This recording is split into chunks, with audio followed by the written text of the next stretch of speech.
Information Technology Act 2000 and jurisdiction. Without taking much of your time, I straight away proceed and ask the learned resource person, the professor, to present his views on the topic. The time allotted for this session is 45 minutes, including interaction. Sir.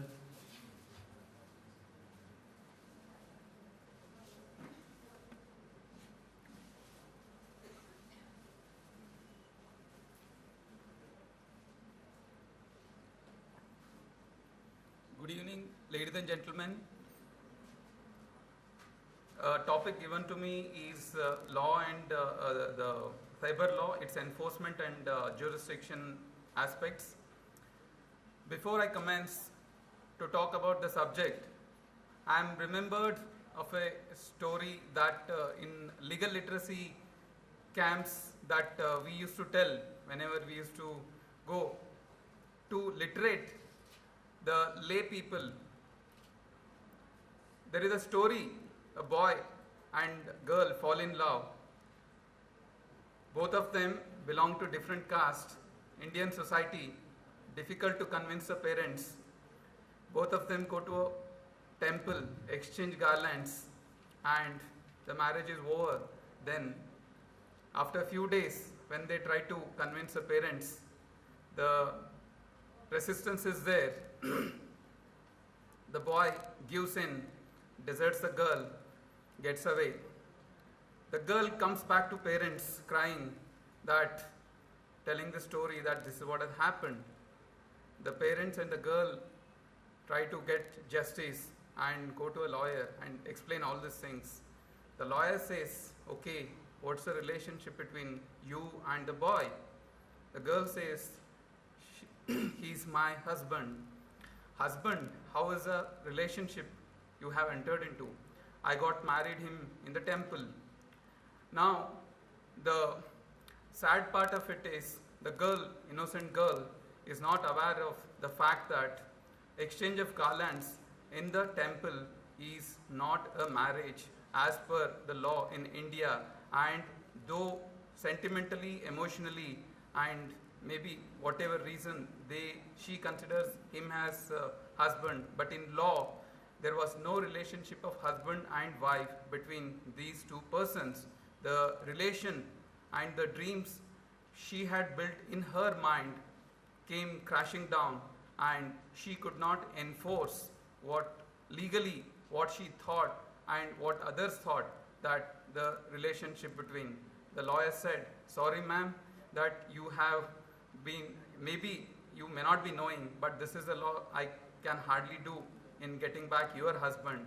Maybe a criminal case or some sort of case can be filed, but you cannot get back his right of consortium, and you have to satisfy with that. With this, the reason I just shared this anecdote is to tell that how important the enforcement aspect in relation to law, and that we should know. Right from the advent of internet and the World Wide Web in the past decade or nearly 12 years, we have been seeing and hearing and experiencing so many things about the web and the internet. A lot of things are changing since the days when Tim Berners-Lee first time invented the World Wide Web, and it has revolutionized, it has changed the whole world. So many things have happened. It was in the year 1995 first time this WWW concept was introduced by the Tim Berners-Lee. But thereafter, till 2000, there are hardly any country in the world who had enacted legislation to give legal recognition to these transactions that are taking place on the internet.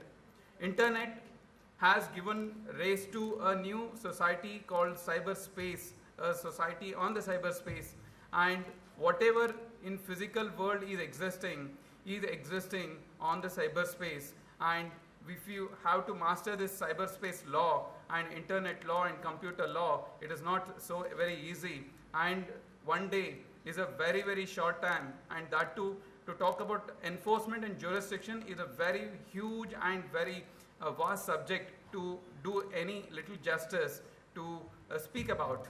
So I'll be confining some of my personal experiences which I have gone through in relating to, rather than talking about the law, I have certain presentations actually. I think I'll not be able to do justice even to run through them.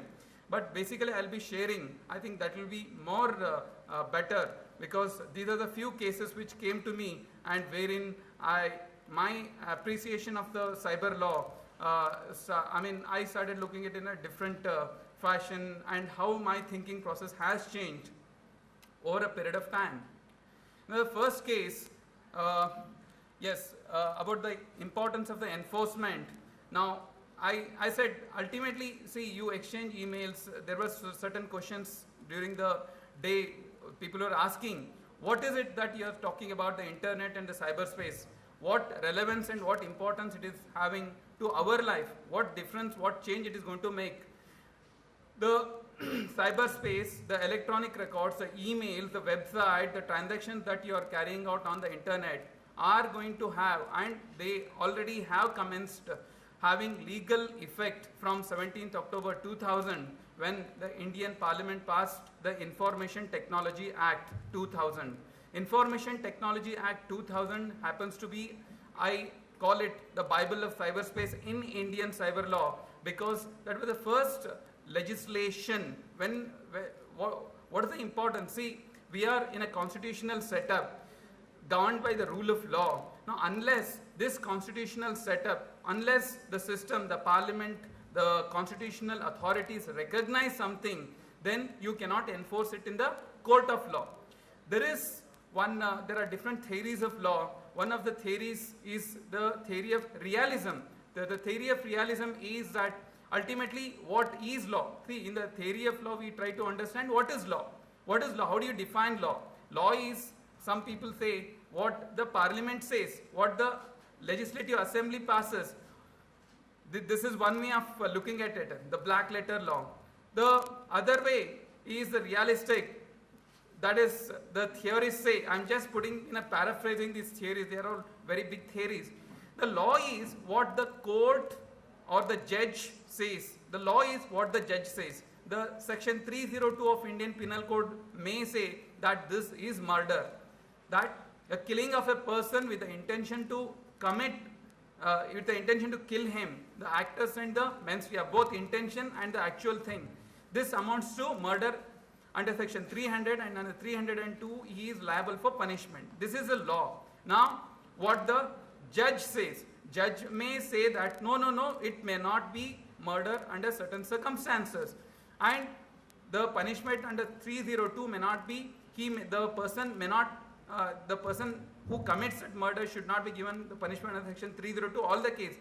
Like for example in Bachan Singh's case, where the Supreme Court said, no, you need to apply this only in rarest of rare cases, only the death sentence should be awarded. There is nothing in Indian Penal Code or any statutory law that says it should be rarest of rare case. But the judiciary, the judge is saying, no, it is not this, it should be this way.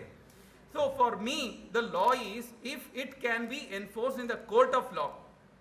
For me, if you want to enforce any contract in the court of law, if you want to convince a judge that there is a crime that has happened and the judge gets convinced, or if you want to say that my intellectual property rights so and so I have, and these have been infringed, and I can convince the judge, and judge is going to pass an order in my favor, only then and then alone that the law is existing for in a meaningful way. Otherwise, law remains a dead letter.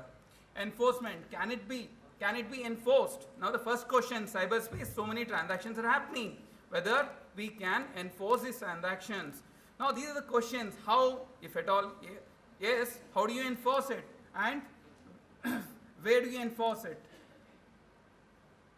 One example is, I think you may be aware that some time back the government of Karnataka launched a project called Bhumi project. It was very ambitious project, successfully implemented to a certain extent.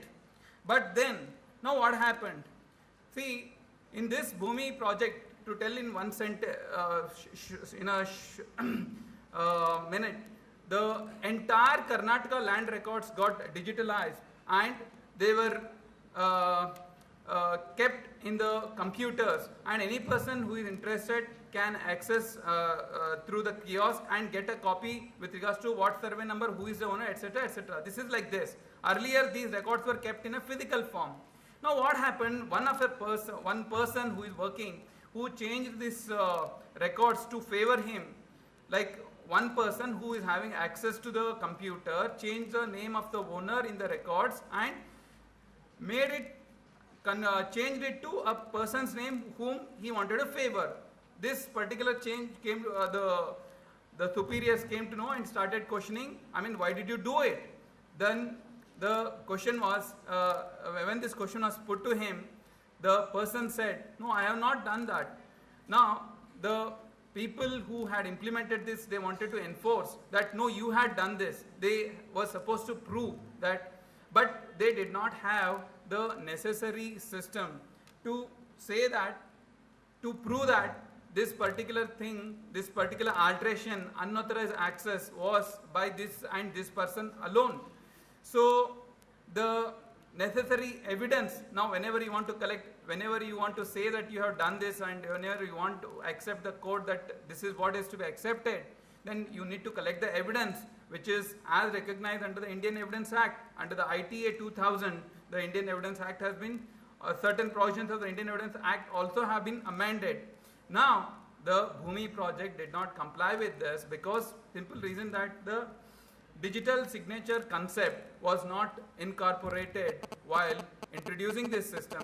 Later on, the authorities realized, and now the Bhumi project, they have introduced digital signature concept. Now, digital signature is a signature allotted, bought by any citizen, and it is to one particular person. There are so many technicalities involved, but the beauty of digital signature, what is the beauty? See, under section 85C of ITA 2000, if you look at it, now why digital signature has to be? There are two types of digital signature and secure digital signature. Now there is a presumption, that is in respect of if there is a digital signature applied to a particular electronic record, there is a presumption.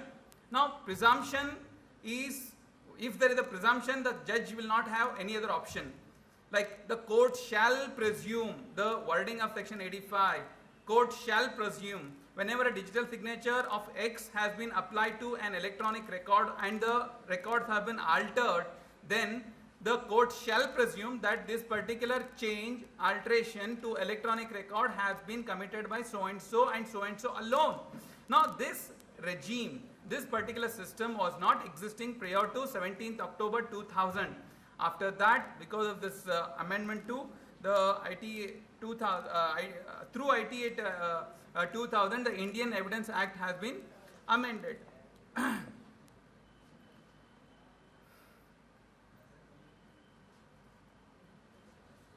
But now, after 7 years also, there are so many things which are missing and which require to be complied with regards to cyber law compliance.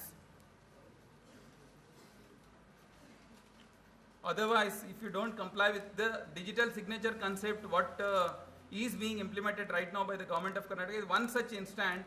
Otherwise, whatever advances, whatever the development that are taking place on the cyberspace will, according to me, will remain a dead letter, because if you can't enforce it in court of law, then you can't.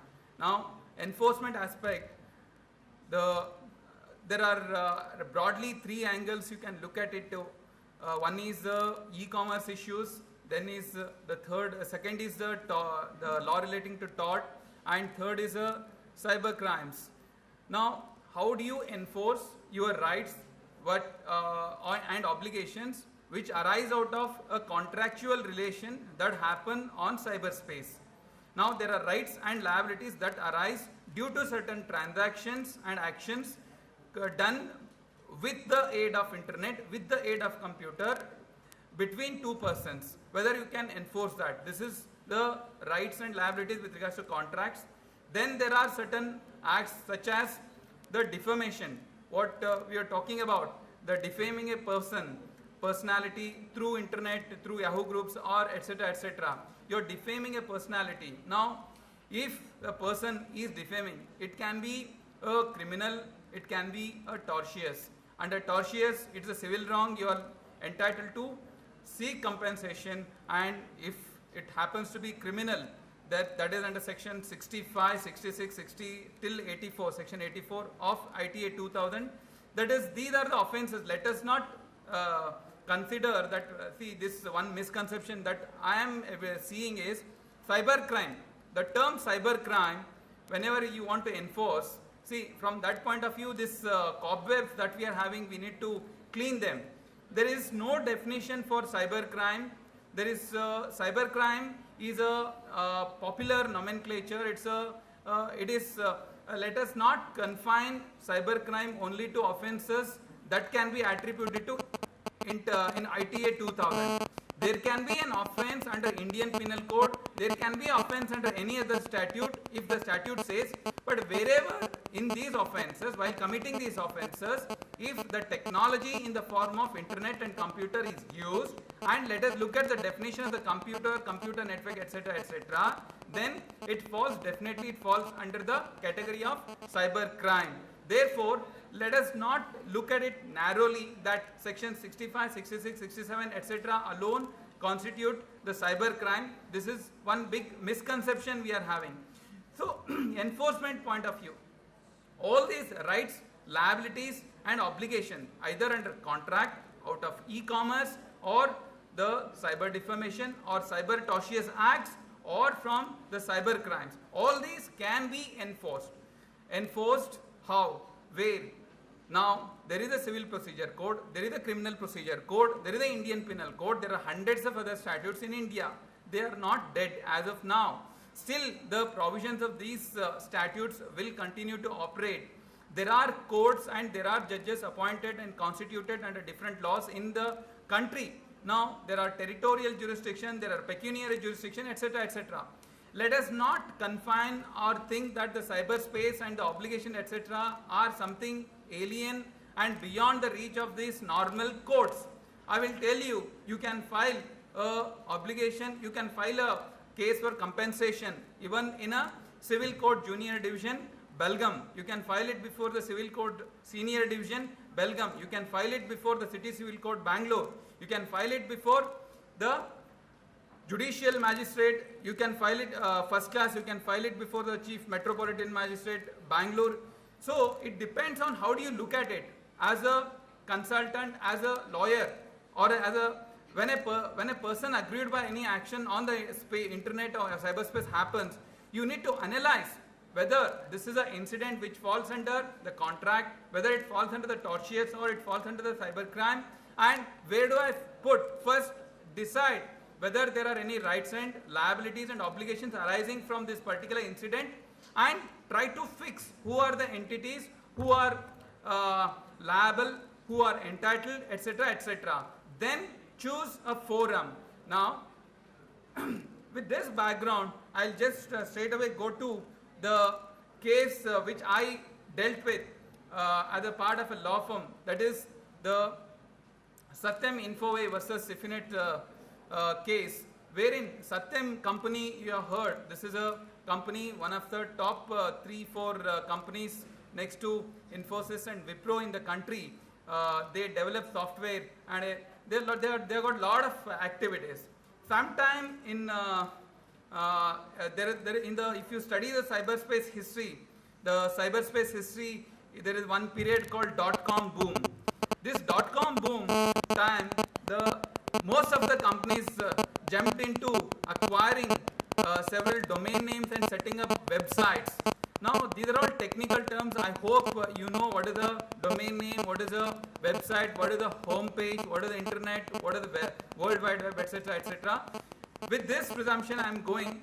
The Satyam company wanted to set up a website, that is a portal, for the purpose of there are so many commercial interests.